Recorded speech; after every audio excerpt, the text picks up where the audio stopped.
Football के खेल में कई ऐसे खिलाड़ी हैं जिनका करियर गलत डिसीजंस एंड अनलकी होने की वजह से पूरी तरह से बर्बाद हो चुका है। अगर बात करें कुछ ऐसे प्लेयर्स की तो उसमें आते हैं नेमार, फिलिप कुटिन्यो, माइकल बेलैक जैसे प्लेयर्स।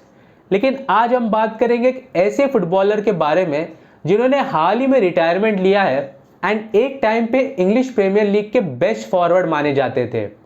जी हाँ, मैं बात कर रहा हूँ ईडन हजार्ड की, जिनका करियर ईपीएल में एक काफ़ी बेहतरीन करियर था। लेकिन जब वो ला लीगा में यानी कि रियल मैड्रिड ज्वाइन करते हैं तो उनका करियर पूरा ज़ीरो हो जाता है।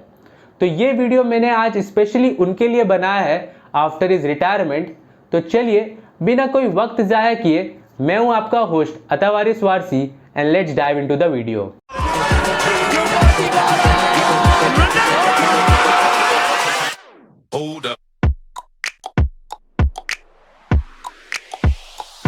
हजार्ड की कहानी शुरू होती है 2005 से, जब लीले एक फ्रेंच क्लब के स्काउट्स हजार्ड को ढूंढ कर लेकर आते हैं and then at the age of 16 Hazard अपना प्रोफेशनल डेब्यू करते हैं लीले के लिए in the league one. League one की बात करें तो Eden Hazard is one of the only 2 players in that league जिन्होंने young player of the year का अवार्ड तो जीता ही है, लेकिन साथ ही साथ प्लेयर ऑफ द ईयर का भी अवार्ड सेवरल टाइम्स जीता है। बाय द वे, उनके साथ जो एक और प्लेयर है उनको तो आप जरूर पहचानते होंगे। जी हाँ, वो है किलियन एम्बाप्पे। फिर आता है 2011, जहां पर ईडन हजार्ड का टैलेंट कुछ ज्यादा ही बढ़ जाता है एंड लीग वन उसे कोप अप नहीं कर पाता। अपने फाइनल सीजन में ईडन हजार्ड 20 गोल्स दागते हैं इन 38 अपीयरेंसेस एंड इसके बाद हर एक बंदे को पता लग जाता है कि ये प्लेयर आगे जाकर कोई बड़ी क्लब में तो जरूर खेलेगा। ईडन हजार्ड के इतने बेहतरीन टैलेंट पे कौन नहीं मरता। Teams like Real Madrid, Barcelona, Chelsea, Arsenal, Manchester United, Manchester City, हर कोई लाइन में खड़ा था 2012 में ईडन हजार्ड को अपने स्क्वाड में इंक्लूड करने के लिए। तो इन सभी टीम्स के लाइन में हजार्ड को सबसे अच्छा प्रोजेक्ट लगा चेल्सी का एंड सिंस चेल्सी ने उसी साल चैंपियंस लीग भी जीता था अगेंस्ट बायर्न म्यूनिख, तो यहां पर चेल्सी जाने के लिए काफी ज्यादा उत्साहित थे ईडन हजार्ड। अब यहां पर ईडन हजार्ड का करियर काफी बेहतरीन तरीके से शुरू हुआ था चेल्सी में, जहां पर अपने पहले ही प्रीमियर लीग के मैच में उन्होंने असिस्ट दिया था अगेंस्ट विगन एंड देन उसके बाद न्यूकैसल के अगेंस्ट उन्होंने गोल भी स्कोर किया। लेकिन उसके बाद उन्हें रेड कार्ड भी दिखाया गया था जब उन्होंने स्वानसी के अगेंस्ट एक बॉल बॉय को लात मार दिया था एंड इसी के कारण उन्हें रेड कार्ड दिखाया गया था।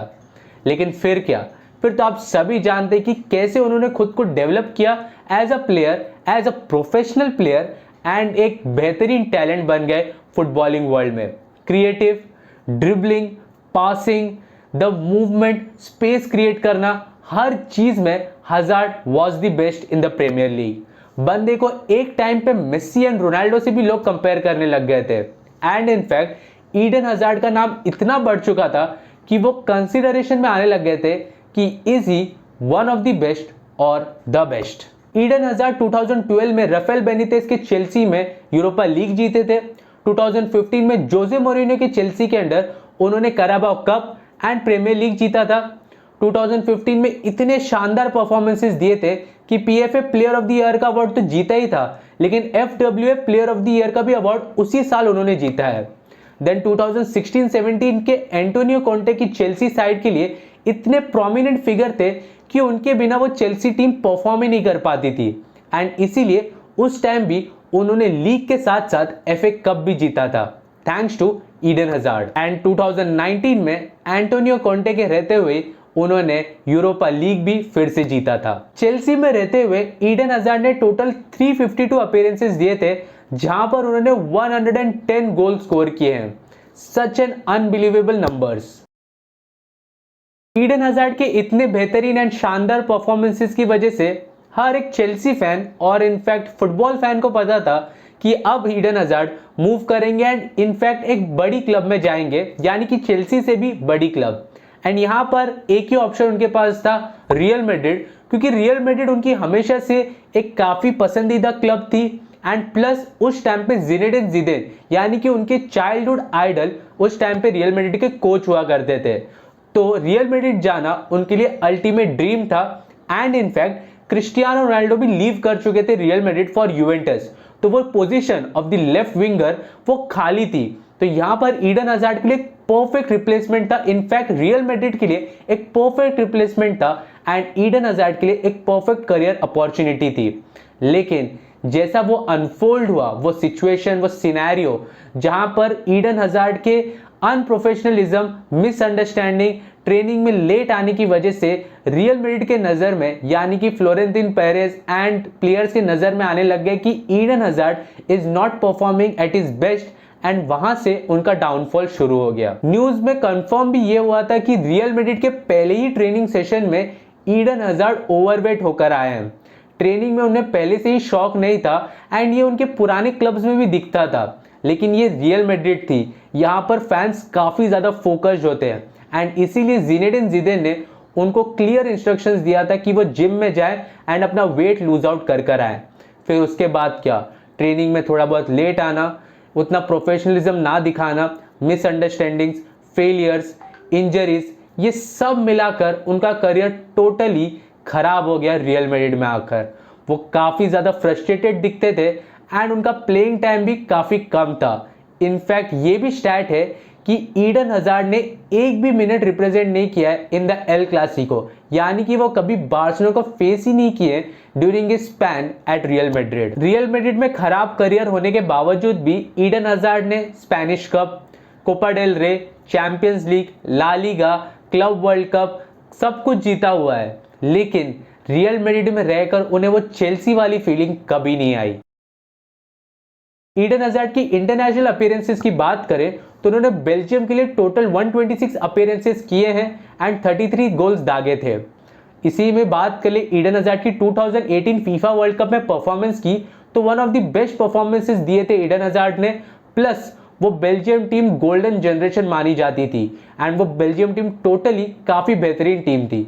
2022 फीफा वर्ल्ड कप में ईडन हजार्ड कैप्टन भी बने थे बेल्जियम टीम का, लेकिन उतने सक्सेसफुल हो नहीं पाए, तो उनका इंटरनेशनल करियर भी उतना सक्सेसफुल नहीं रहा। अब कोई कोई फुटबॉल फैंस ऐसा मानते हैं कि ईडन हजार्ड के रियल मैड्रिड में फेलियर की वजह से वो एक टोटल फेलियर फुटबॉलर है, लेकिन मेरे अकॉर्डिंग वो एक one of the best footballer माने जाएंगे।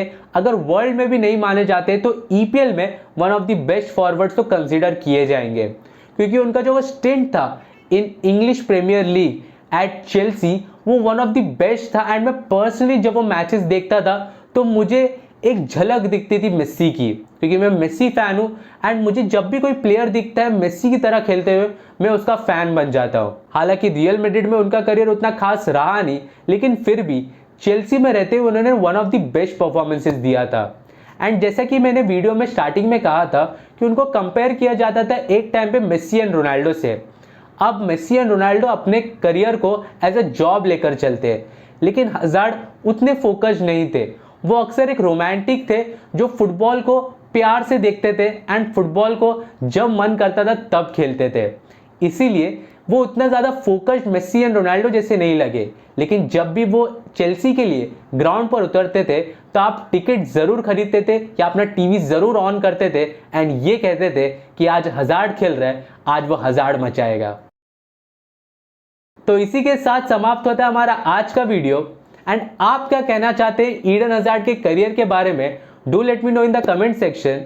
और हाँ, हमारे social media handles like Twitter and Instagram को फॉलो करना मत भूलिएगा।